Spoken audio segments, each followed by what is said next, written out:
Buenos días donde quiera que haya un puertorriqueño en el mundo entero. Soy Carmen Enid Acevedo y estamos en Bonitas Radio y a las 11:05 de la mañana.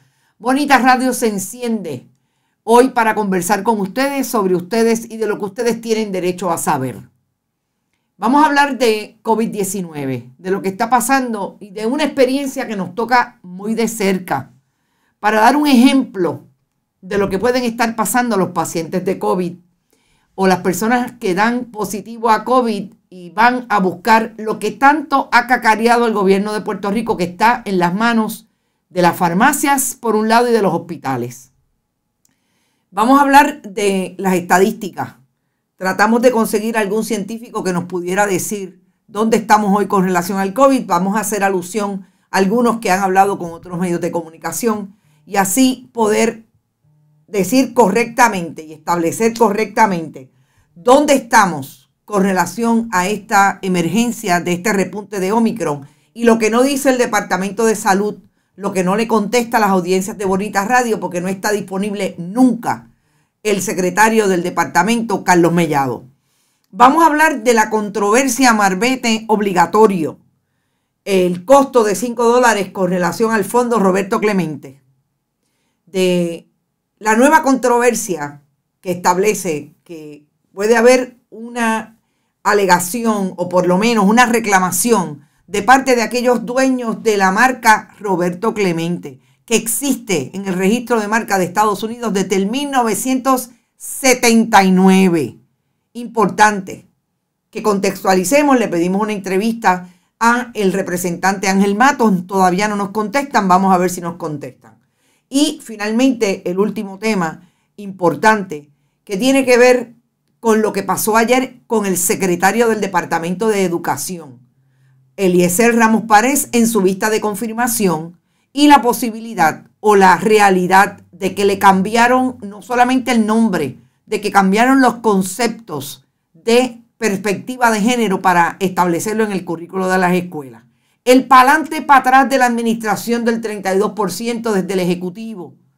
Pedro Pierluisi Urrutia dice una cosa en verano del 2021 sobre el currículo. La secretaria del Departamento de la Familia que no sabe, no sale ni por una rendija de la ventana del departamento a asumir la responsabilidad que tiene como presidenta de ese grupo PARE, que se creó con organizaciones también de base comunitaria, defensoras de los derechos de las mujeres, para manejar el tema de la perspectiva de género en las escuelas.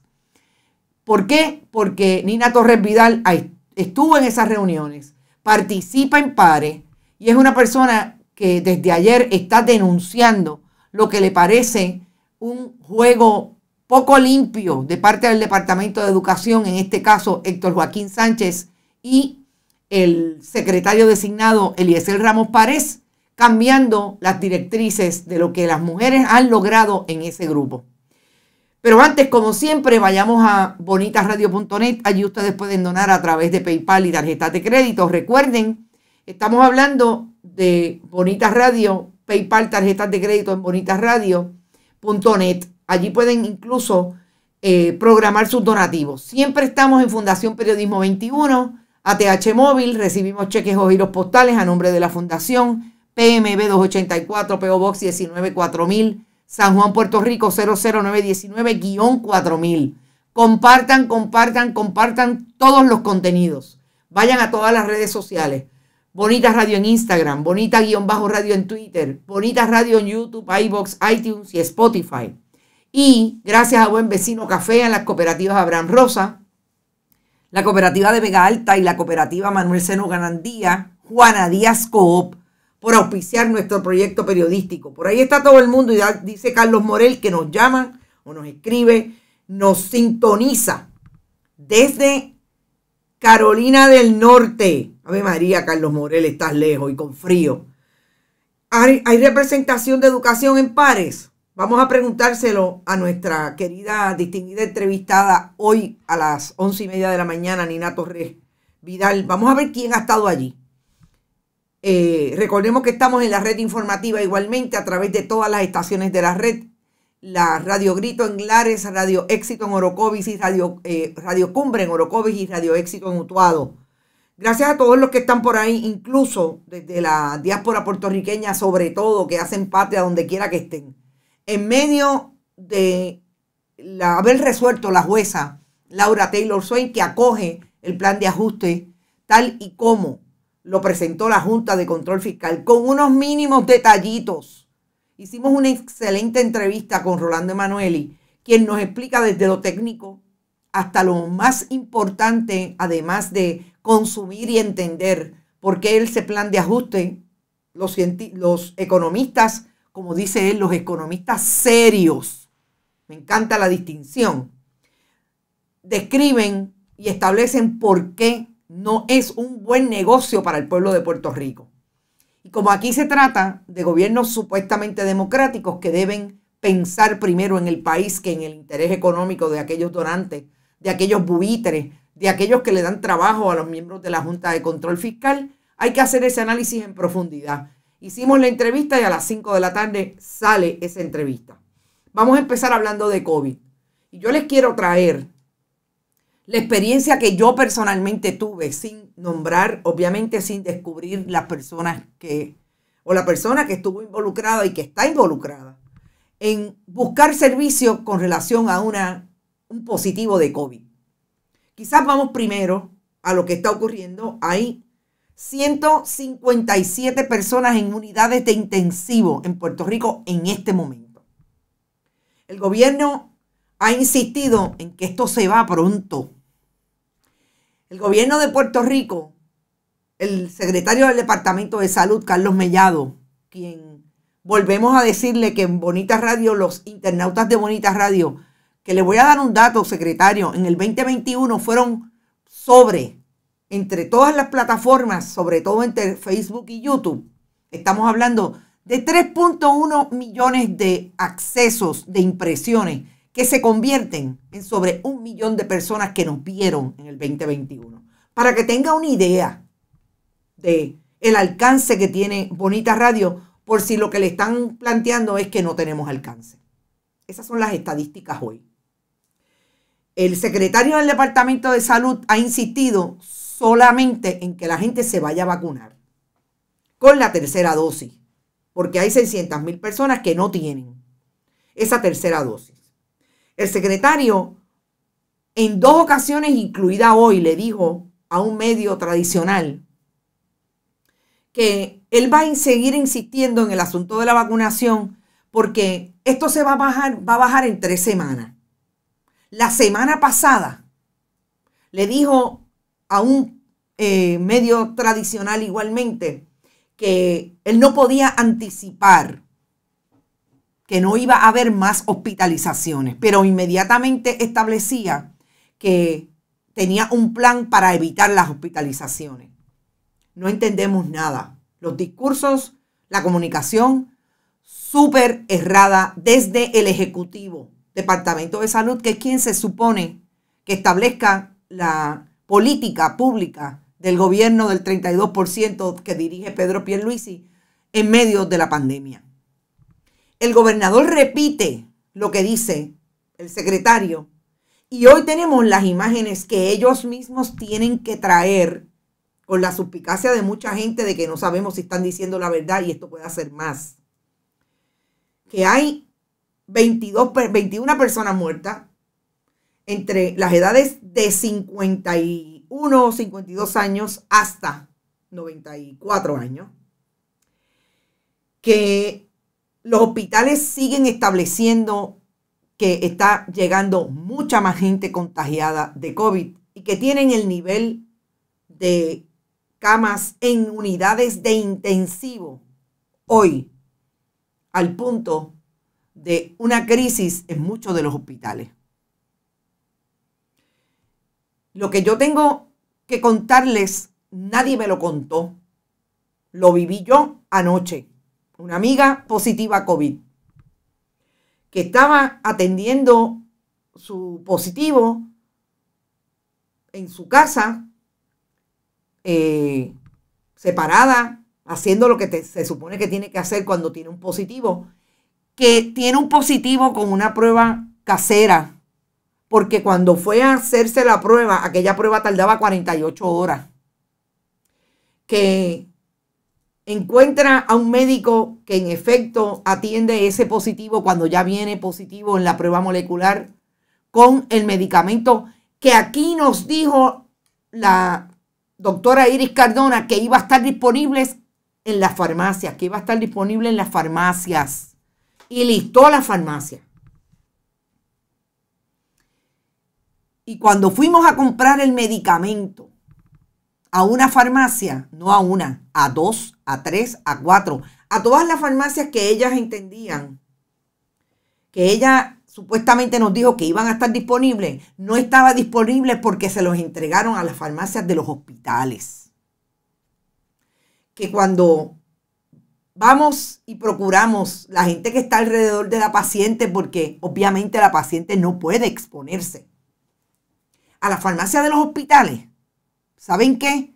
Las farmacias de los hospitales estaban cerradas a las 7 de la noche, a las 6 de la tarde, a las 8 de la noche.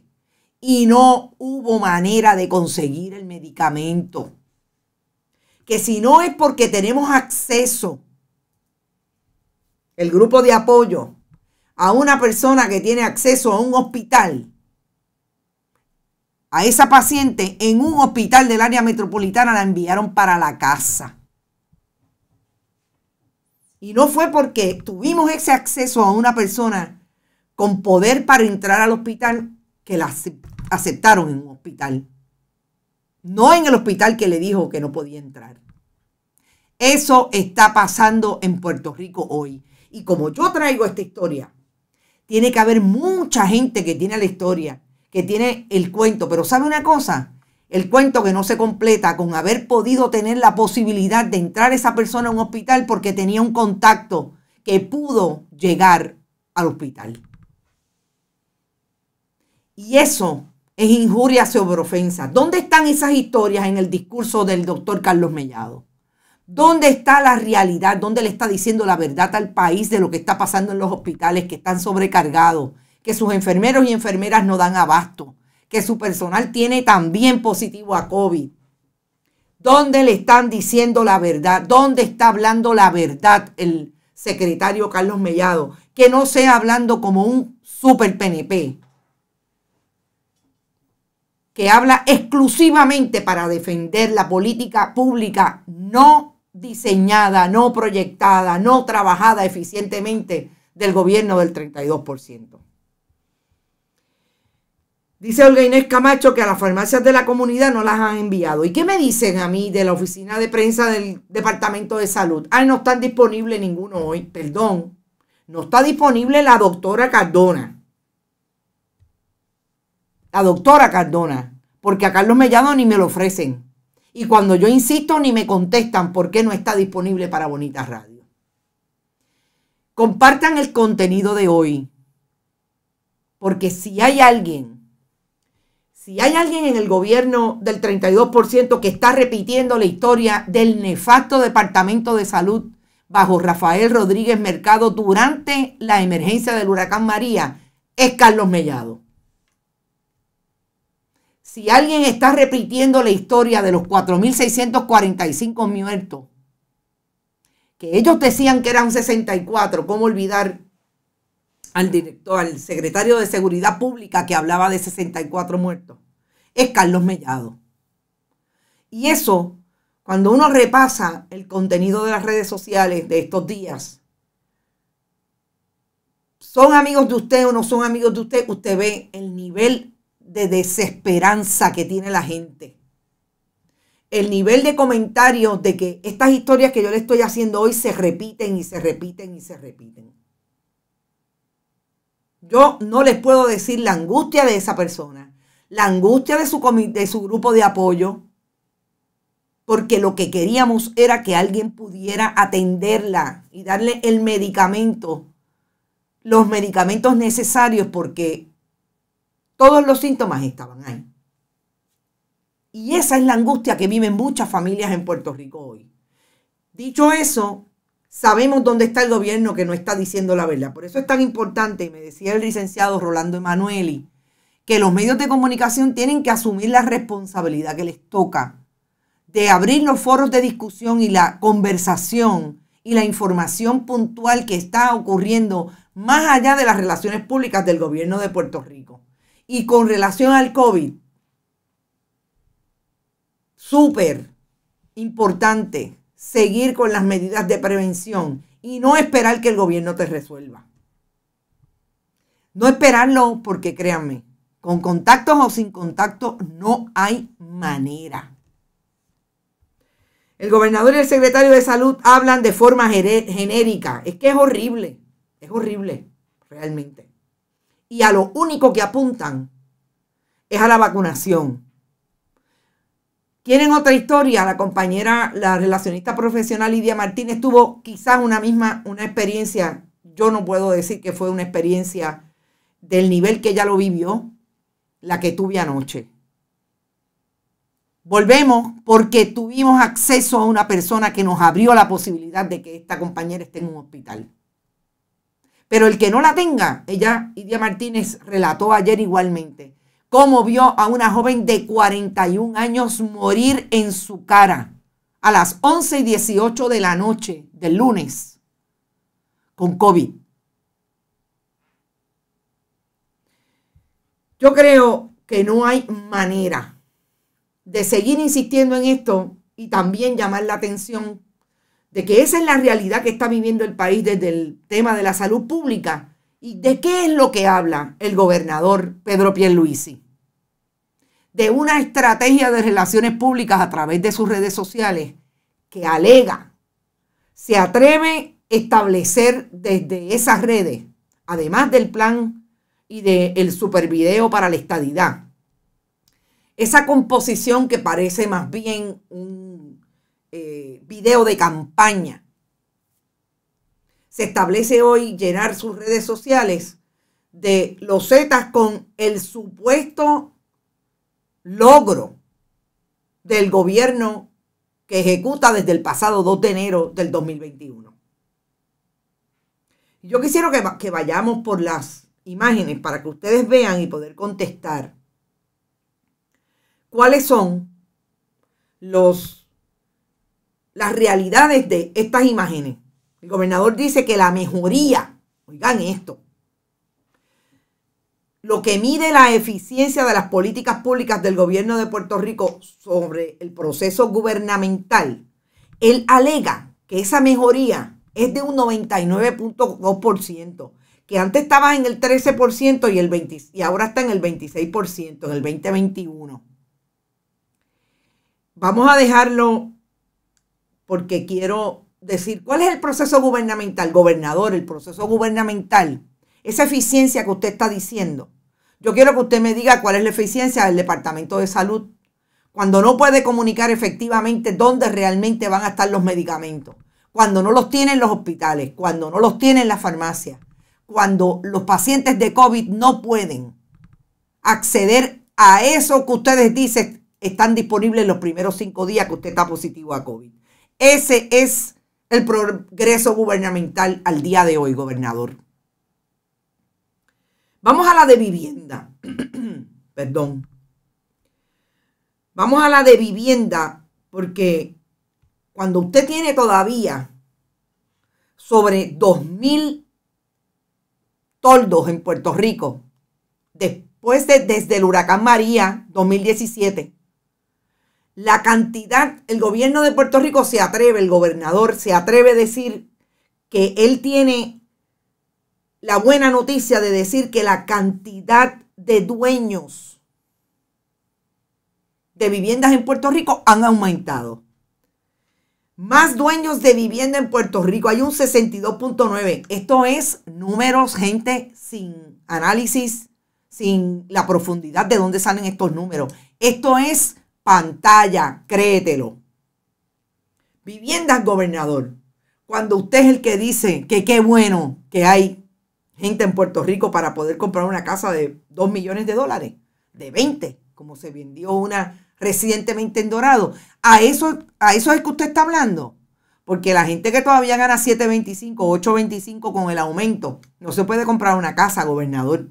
Gracias a que ustedes le dan incentivos contributivos, posibilidad de hacerse más ricos a personas que pagarían el doble o el triple en Estados Unidos por contribuciones, le abrieron las puertas a usted y Luis Fortuño con las leyes 20 y 22. Y ahí están, comprando a precio de pescado bombado en muchas ocasiones propiedades para ponerlas a un nivel de inflación en el mercado que los puertorriqueños y la gente que vive en el país no puede comprar. Esos son los logros de las viviendas, gobernador. Hermano González dice, sacan a un gobernante por unas chats y que está arrollando al pueblo en todo el sentido de la palabra y la gente todavía no reacciona. Dice hermano González. Yo difiero de que la gente sacó a Ricardo Rosselló Nevares por el chat. Ese fue la cherry del mantecado. Fueron todas las cosas que hicieron.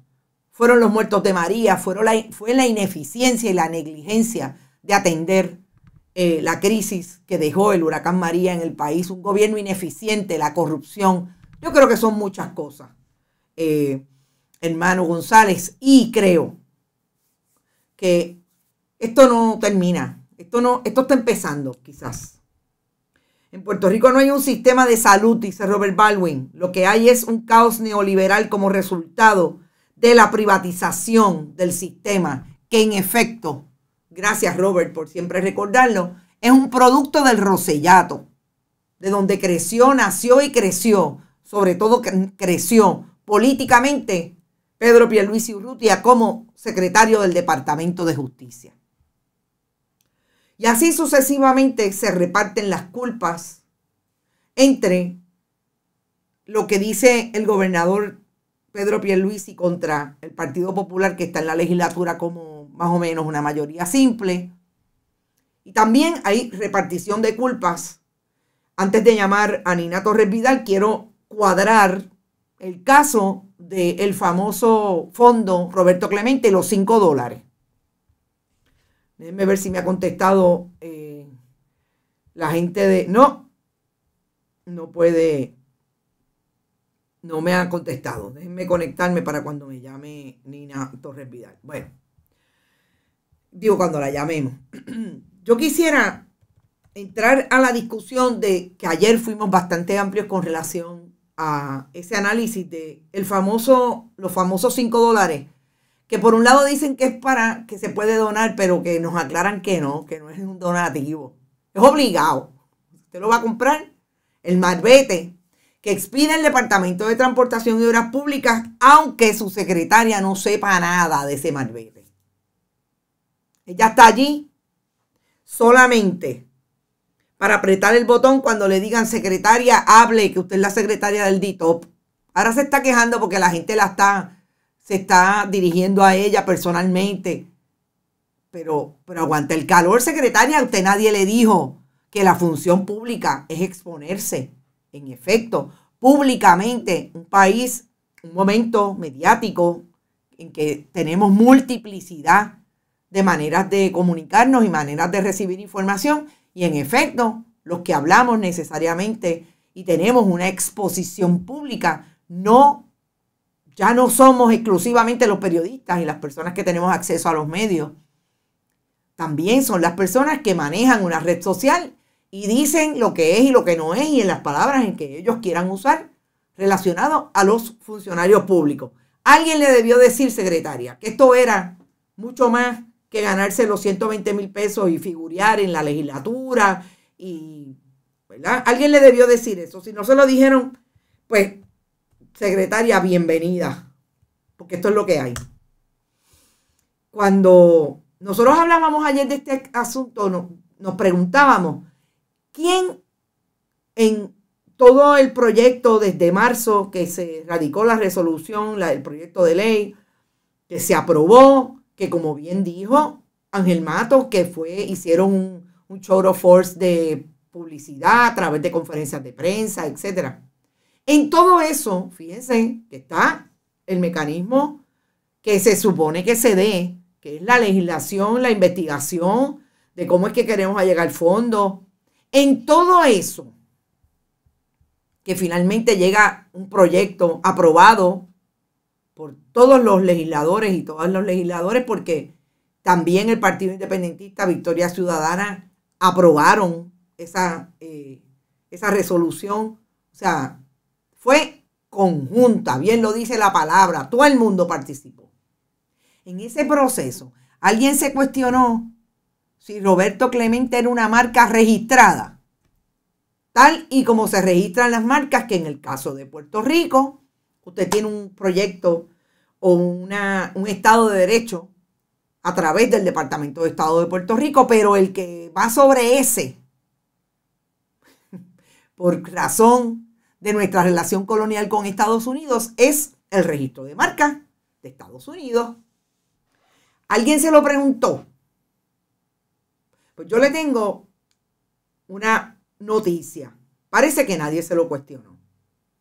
Y fíjense que estoy dejando fuera el análisis si esto va para la ciudad deportiva, si no va para la ciudad deportiva, si los Clemente que asumieron y Cora Zavala, que ya no está viva, esa fundación, sus directores ejecutivos, sus juntas en algún momento, fueron o no fueron diligentes con el dinero que les dio el gobierno de Puerto Rico, de la chequera del pueblo de Puerto Rico, para mantener y solventar un proyecto que supuestamente iba dirigido a la creación de proyectos, valga la redundancia, de deporte en la ciudad deportiva. Porque para mí, esa es otra parte de la historia. Aquí lo importante es definir, para mí, si en efecto lo que nosotros tenemos como legislatura hace bien su trabajo de legislar apropiadamente, y que aquellos que están en el Ejecutivo, como el propio gobernador, que es abogado, no puede decir si alguien cuestionó en todo ese proceso si Roberto Clemente era una marca registrada para ellos utilizarlo en un documento del gobierno de Puerto Rico, como es un malvete.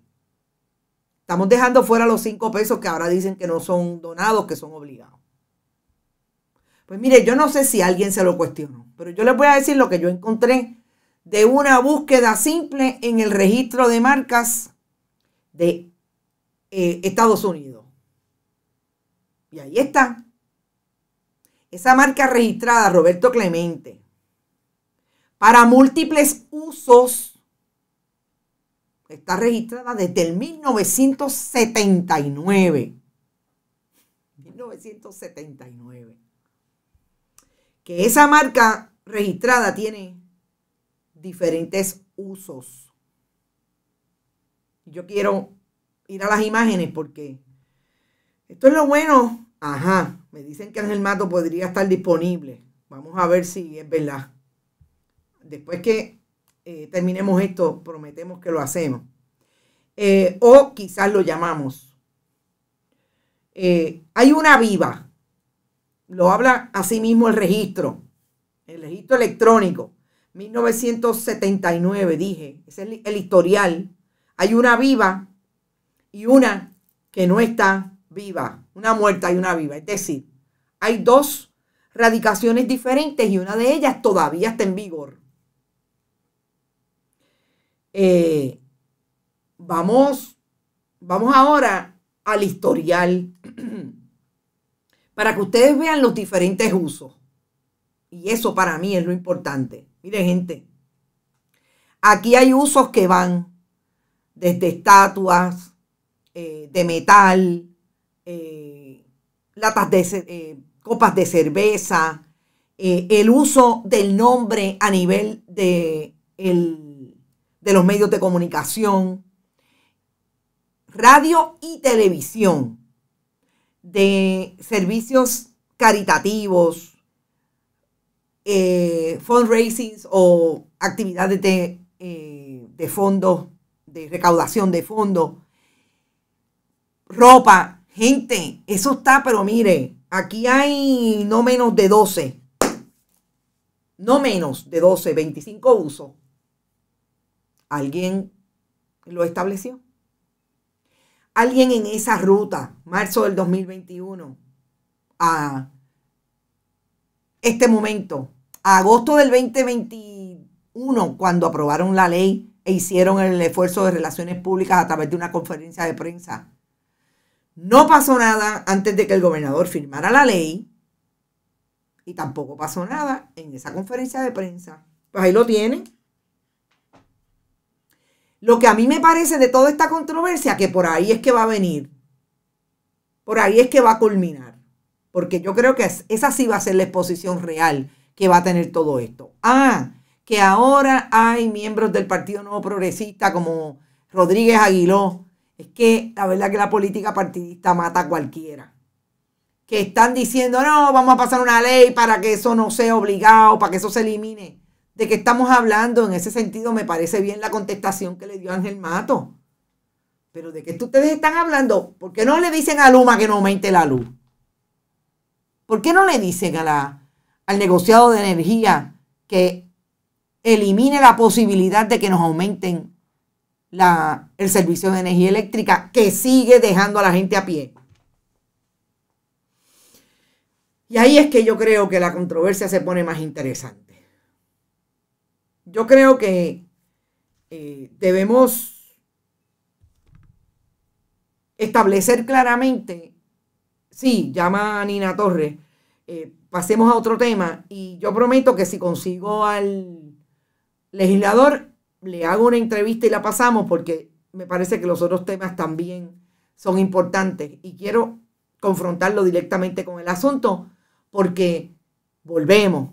Si algo es importante saber qué está pasando en la legislatura de Puerto Rico, fiscalizar el trabajo legislativo como el trabajo del Ejecutivo, y vamos a ver cómo terminamos con esta controversia, para pasar a una intervención que también ha sido parte de lo que supuestamente es un derecho, bueno, una función legislativa, que es hacerle las preguntas pertinentes a un candidato, en este caso designado al Departamento de Educación, el licenciado Eliezer Ramos Párez, que ayer nos sorprendió con tener como asesora a Joan Rodríguez Bebe para cambiar todo lo relacionado al nombre del proyecto de perspectiva, del currículo de perspectiva de género en las escuelas, que yo insisto, no necesariamente tiene que ver con el cambio de nombre, son los cambios de concepto. Y para eso vamos a hablar con la amiga profesora, una persona que ha estado toda su vida delante del proyecto de búsqueda de la equidad, una activista de los derechos de las mujeres, la profesora Nina Torres Vidal. Nina, encantada de que estés en Bonita Radio.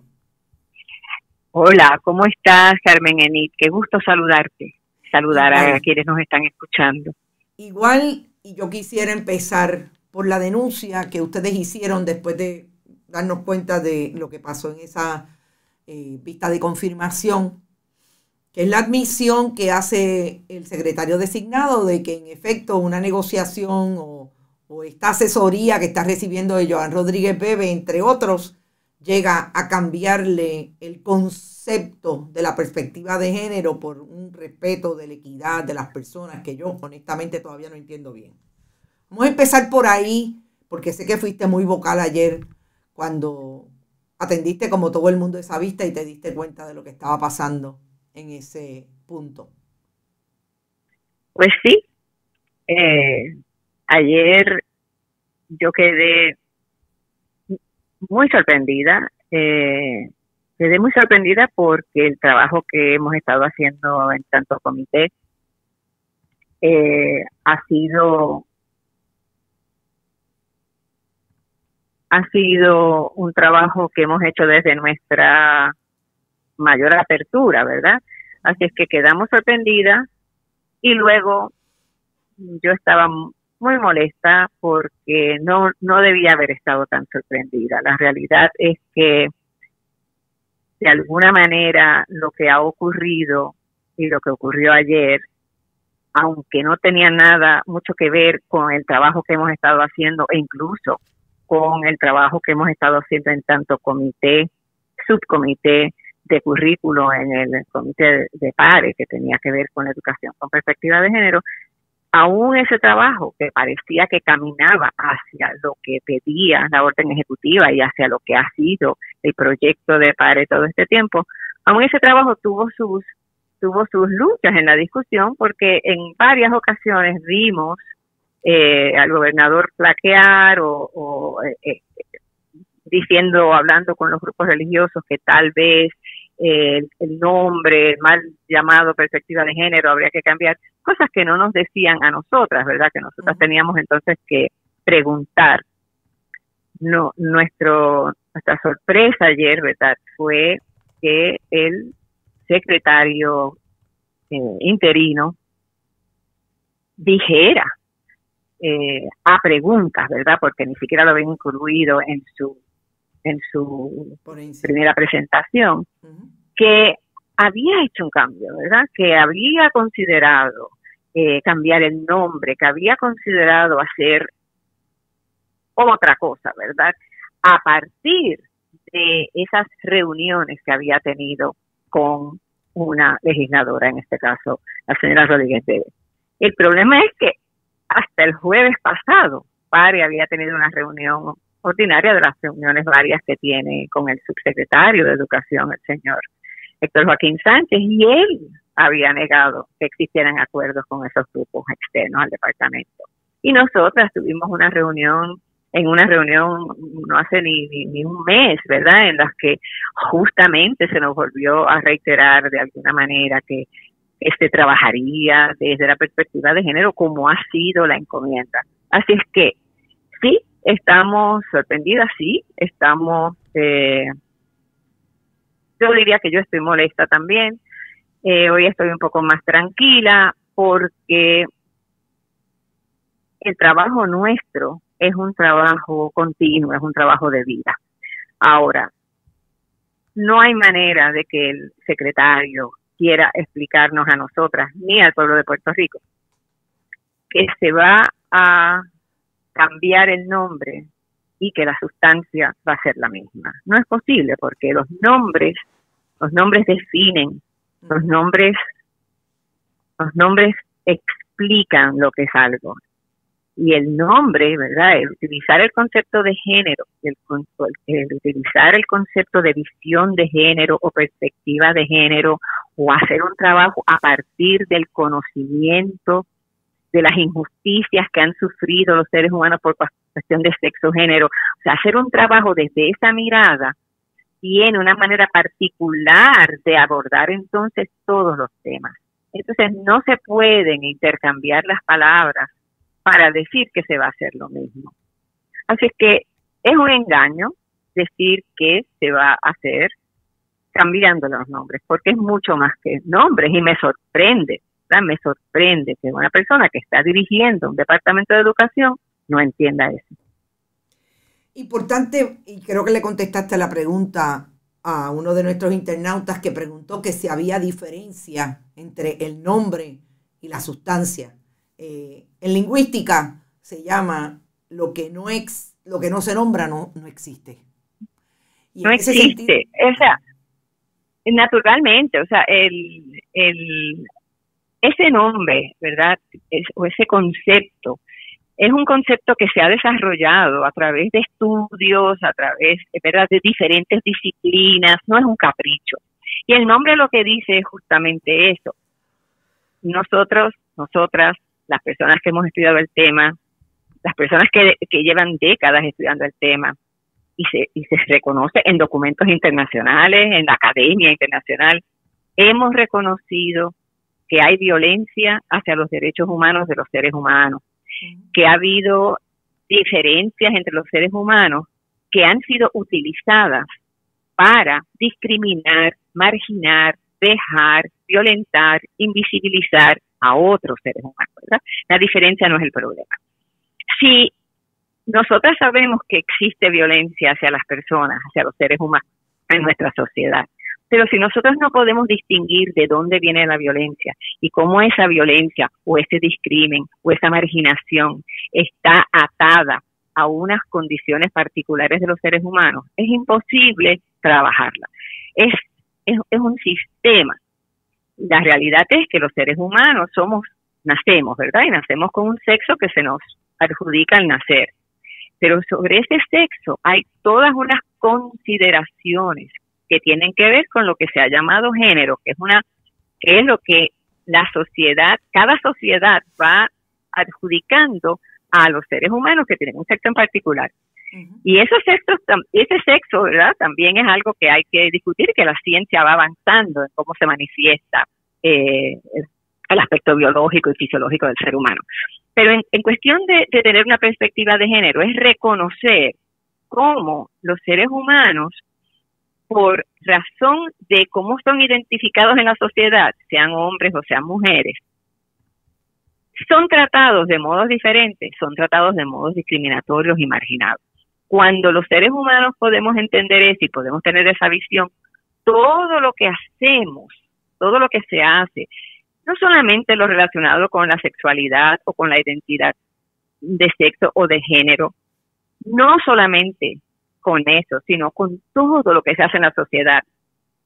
Si se mira a través del lente de la perspectiva de género o de la visión de género, o teniendo el género como una categoría para analizar, podríamos mirar cómo, puesto que la sociedad ha sido una sociedad montada sobre la inequidad, hay unas personas que son más afectadas que otras por diferentes situaciones que tienen que ver con la economía, que tienen que ver con la posición en el hogar, que tienen que ver con la educación, que tienen que ver con la salud, ¿verdad? Todos los renglones de los seres humanos están marcados por quiénes son los seres humanos y cómo las diferencias han sido usadas para la discriminación. Nosotras, ¿qué es lo que queremos? Y esto no es una cosa nueva, llevamos más de 30 y pico de años las mujeres trabajando para eso, ¿verdad? ¿Qué es lo que nosotras aspiramos? Que los niños y las niñas se eduquen, no solamente reconociendo que hay diferencias, sino reconociendo que esas diferencias son legítimas, reconociendo que esas diferencias no pueden ser motivo de discriminación. ¿Y cómo se hace eso? Pues se hace a través de una mirada nueva a lo que se le enseña a los niños y a las niñas, y a cómo se le enseña a los niños y a las niñas, ¿verdad? Y todas las clases, no solamente las clases, todas las actividades curriculares, todas las maneras de acercarnos y de hablar de los estudiantes y las estudiantes en el salón, la manera incluso de organizar un salón, pueden contribuir a que los niños y las niñas aprendan que en la diversidad está la manifestación humana y que esa diversidad no puede ser motivo para discriminar. Y naturalmente que nosotros reconocemos que hay discrimen por razón de color de piel o de raza etnia, y que hay discrimen por razón de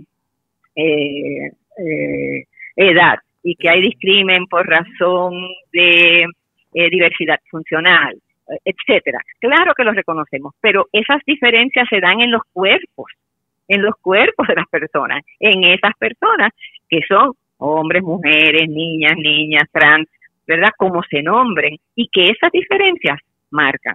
Entonces, cuando se limita el tema a algo que es esencial, que es la identidad de género, ciertamente, pues dejamos de ver todo lo que se invisibiliza en un currículo si nosotros no usamos la perspectiva de género. Ayer alguien hablaba sobre el STEM, ¿verdad? Sobre la incorporación de las jóvenes y de las niñas y de las mujeres a ciertos aspectos de la ciencia y ciertas disciplinas de la ciencia que tradicionalmente no estaban disponibles para las mujeres. Pues mira, con perspectiva de género es que se ha logrado mirar a jóvenes, y los jóvenes pueden participar de los proyectos de ciencia de la misma manera, ¿verdad? Y que deben estar. Y podemos mirar cómo cuando teníamos proyectos de ciencia siempre se les dirigían a los varones y no a las mujeres. Entonces, ¿cómo nosotros vamos a hacer para que las niñas también tengan acceso, para que las niñas también sepan que pueden tenerlo? Y asimismo, ¿quiénes son las científicas y quiénes son las filósofas y quiénes son las escritoras y quiénes son las artistas? Y cómo se han hecho trabajos por ejemplo, en la salud, donde se ha mirado el cuerpo humano como si el cuerpo humano fuera solo el cuerpo masculino, y toda la cantidad de estudios que se hacen sobre el cuerpo humano desde lo masculino han dejado fuera la realidad del cuerpo femenino y han dejado retrasado mucha de la investigación para cuidar a las mujeres y atender a las mujeres en sus necesidades. Así es que la discusión se centra siempre en el asunto de la sexualidad y en el asunto de la familia y en el asunto de la identidad de género, que son elementos esenciales, naturalmente que sí, pero ese no es el único asunto, ¿verdad? Es mucho más amplio que eso. Claro, y ese es el ruido, que causa, sobre todo cuando tienes un gobierno que está procurando querer ser gobierno en el 2024, y ahí entonces entran las consideraciones político-partidistas y la búsqueda del voto. Yo te pregunto, en términos de las reuniones, ¿el secretario participó en alguna de esas reuniones? Pues nosotros tuvimos una reunión con el secretario no hace tanto tiempo, durante la pandemia, quería buscarte la fecha, pero fue como para principios de noviembre, creo. Ok, no hace mucho. Y en esa, no hace tanto, no, pero tuvimos una mucho más reciente con el subsecretario. Con el subsecretario sí nos hemos reunido en varias ocasiones. Al secretario le habíamos pedido muchas veces las reuniones y pues en algún momento lo vimos, lo saludamos, pero no una reunión verdaderamente. Así que una sola reunión tuvimos con él y en esa reunión él nos escuchó, nosotros tratamos de explicarle todo el trabajo que habíamos hecho y cómo nos sentíamos que detenían nuestro trabajo o que no nos incorporaban o que no nos llamaban. Nosotros hicimos horas y horas de trabajo, llevamos trabajando casi un año con reuniones. Al principio eran semanales y a veces el fin de semana y a veces por la noche, sacando adelante una especie de documento que sirviera como marco conceptual, glosario, todo un plan de trabajo. Todo se hizo, estábamos disponibles para ser asesoras o para contribuir en el proceso de la creación de ese currículo, porque el currículo, que es un error de la gente, ¿verdad? No hay tal cosa como un currículo de perspectiva de género, sino claro que no. La perspectiva de género, hay un currículo de perspectiva de género si yo voy a estudiar una maestría o un doctorado en género. No para dar clases de... No, exacto, si yo voy a estudiar, hacer teoría de género y demás, pues sí, pero lo que estoy hablando es que cuando decimos que vamos a hacer un currículo que tome en cuenta la perspectiva de género, lo que hacemos es que tomamos el trabajo que se hace en las escuelas y lo que le queremos enseñar a los estudiantes y miramos dónde es que están las ausencias, dónde es que están el discrimen recogido en las lecturas o en los acercamientos y miramos y ofrecemos y incorporamos nuevas actividades, nuevas lecturas, nuevas interpretaciones, añadimos, ¿verdad?, a ese currículo que tiene que revisarse cada 5 años, ¿verdad?, continuamente en el sistema educativo, tanto privado como público y tanto de escuela elemental y superior como universitario. Estamos continuamente revisando y estamos continuamente incorporando. Entonces, la perspectiva de género iba a ser una de las miradas que íbamos a utilizar para trabajar y eso se ha hecho y se está haciendo. Hay muchas maestras que conocen de perspectiva de género hace rato que lo están haciendo, pero había que hacer algo que fuera coherente, ¿verdad? Algo formal. Así ahora, es que, la presidenta del comité, la secretaria del Departamento de la Familia, que es psicóloga, ¿qué dice sobre esto? Bueno, ella estuvo en la reunión en la que estuvo el secretario. Y yo no creo que en realidad haya habido mucho interés en prepararse en este tema.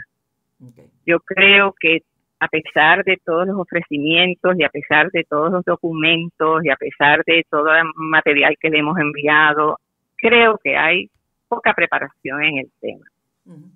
Y ellas, nos dicen que sí, que lo que se va a hacer es esto, que sí, que han recibido nuestros materiales y lo que hacen es que nos remiten naturalmente al Departamento de Educación, que sea a través del Departamento de Educación, que era lo que estamos pidiendo. O sea, nosotras en el comité nuestro tiene profesoras, tiene todas las que estamos ahí tenemos experiencias como profesoras, ¿verdad? Además de ser otras cosas, teóloga o psicóloga y demás, tenemos experiencia docente, ¿verdad? Así es que nosotras somos muy respetuosas de nuestras compañeras y compañeros, ¿verdad? Nuestros padres. Claro. Así que nosotros, en principio, estuvimos pidiendo que el departamento nos permitiera trabajar junto a maestras y maestros que ya estuvieran interesados en el tema y que supieran sobre el tema, porque los currículos de una universidad o de una escuela son hechos por los docentes y las docentes, ¿verdad? Nadie le debe imponer un currículo a otra persona. Nosotros lo que estamos diciendo es cuál es el currículo, vamos a mirar su currículo y estas son unas guías que tenemos y teníamos talleres preparados y teníamos unos glosarios y teníamos un contenido para ayudar a esas personas a hacer su currículo. Pero había siempre una especie de resistencia, ¿verdad? De resistencia. Claro. Entonces supimos que ellos tenían contratado a un grupo asesor, lo tenían contratado hace tiempo, nosotras pedimos, incontables veces hemos pedido, y nos hemos reunido con Héctor Joaquín Sánchez y nos hemos reunido con la doctora Moro, Beverly Moro, que sabe sobre el tema y que es una mujer muy muy gentil y nos ha reafirmado muchas veces que sí, que eso es lo que se va a hacer. Es que no es solamente porque ellos lo quieran hacer, es que esa fue la encomienda, esa es la orden ejecutiva. O sea, exacto, decir lo que este señor ha dicho es contravenir todo lo que ha dicho el gobernador y nos ha mandado a decir, ¿verdad?, a través de las personas que lo han representado a él en nuestras reuniones. ¿Quién lo representa? ¿Quién representa al gobernador en esas reuniones? ¿Perdón? ¿Quién representa al gobernador en esas reuniones?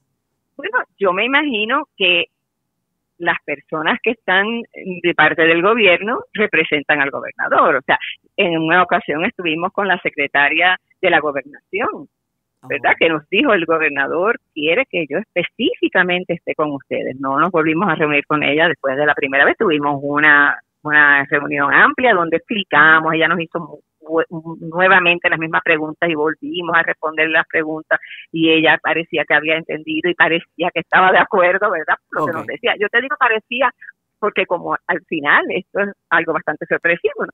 Y esta es la sorpresa. Y nos reiteraba que el gobernador está comprometido con esto, el gobernador quiere esto.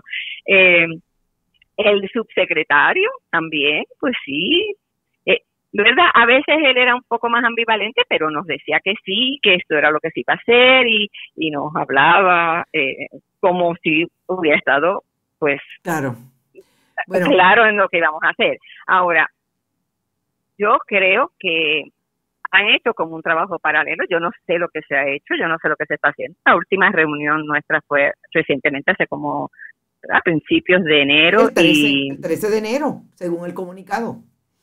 Sí, bueno, esa fue la última reunión. Nosotras, el subcomité no estaba, pero quiero decir una reunión que tuvimos con maestros y maestras y con el grupo, conocimos al grupo Pearson como nos habíamos pedido conocerlo. El grupo dijimos, Pearson mire, es el que está contratado para manejar esto.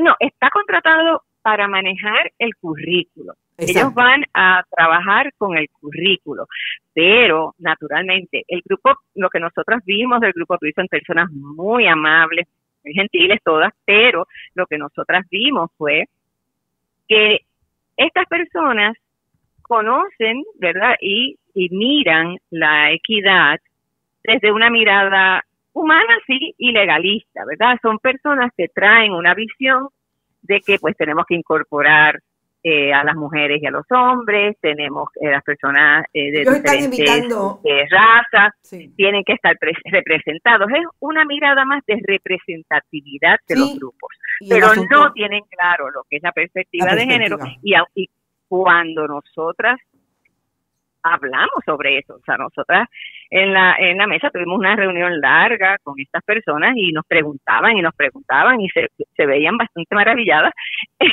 porque las personas que estamos allí conocemos el tema. Claro. Así es que pues parecería que hubieran querido trabajar con nosotras para mirar esos documentos y mirar entre todos y decir dónde podemos, y con las maestras, porque ese día había un grupo de maestras y de maestros, pero nada, o sea, es un poco un juego. Por eso yo le digo a la señora Rodríguez Bebe que también tenga un poquito de cuidado, porque digo yo, si Si puede engañar a un grupo y al otro, pues no sabemos.